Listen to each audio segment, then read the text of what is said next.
These are the last terrifying seconds of the flight. Slowed down, the footage shows how the plane narrowly misses a block of flats. One of its wings hits a car as it disappears from view. These photographs capture the same last moments, the aircraft out of control and almost at 90 degrees as it plunges towards the river. Parts of the plane were left scattered on the bridge, the fuselage half submerged in the water below. This part of the Keelung River is shallow, and that has probably saved lives. Rescuers were quickly able to get to the wreckage by boat and pull the survivors, among them a small child, to safety. Local media reported that the plane had just taken off when it lost contact with air traffic control. The twin-engine turboprop was on its way from Taipei to the island of Kinmen, which lies just off the Chinese coast. It's not known what caused this accident. The plane belongs to the airline TransAsia and is the second of the company's aircraft to be involved in a crash in the past year. Ben Gagan, BBC News. Yes, the rescue operation is going very, very slowly from people who are watching from the standpoint of the riverbank. Now, I just spoke to one of the rescuers who just got on shore, and he tells me that it's very difficult because the plane is partially submerged, and there's believed to be some 21 people who are trapped by their seat belts or luggage or other equipment, other parts of the plane underwater, and they're submerged because the plane is on its side.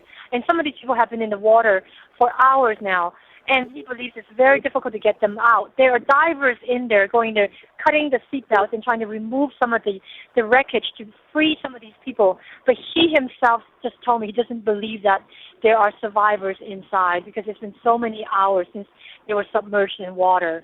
There have been some reports that part of the plane had broken up. Maybe some people had drifted downstream. Is that not the case, you think, now? Is everybody who hasn't been accounted for on board that part of the plane that we can see in those pictures?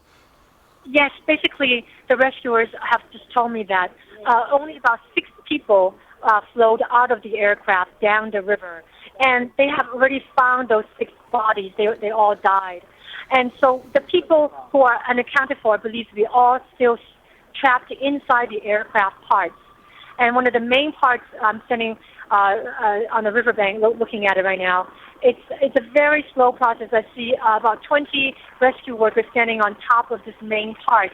And some of the divers have gone inside to try to get the people out. But as you say, it's a very slow process because there's so much obstacles blocking the passengers from being freed. It could be luggage, it could be the seat belts themselves, it could be some of the plane parts. So they're going in trying to remove these items, cut some of these items off, and free the passengers. Cindy, has anything more emerged about what might have caused this crash? There were some reports of the pilot's last words. We don't have a lot of information right now on what caused this accident. What we know is that this is a very routine flight from Taipei to the outlying island of Jinmen, and it normally takes just 1 hour. Many flights go between Taipei and Jinmen and other outlying islands every day. And even though the airport is located right in town, and there's a lot of buildings and highways and bridges, this has never happened before in Taiwan, so this is quite a shock to a lot of people. We don't know what might have caused the pilots to lose control of the aircraft. What we do know is that they are very experienced pilots. The main pilot had about 4,900 hours of flight time. The co-pilot had about 6,900 hours of flight time. And this aircraft was practically brand new. It was built in April last year and had just passed an inspection on January 26th. So we don't know why a routine flight could have gone so wrong.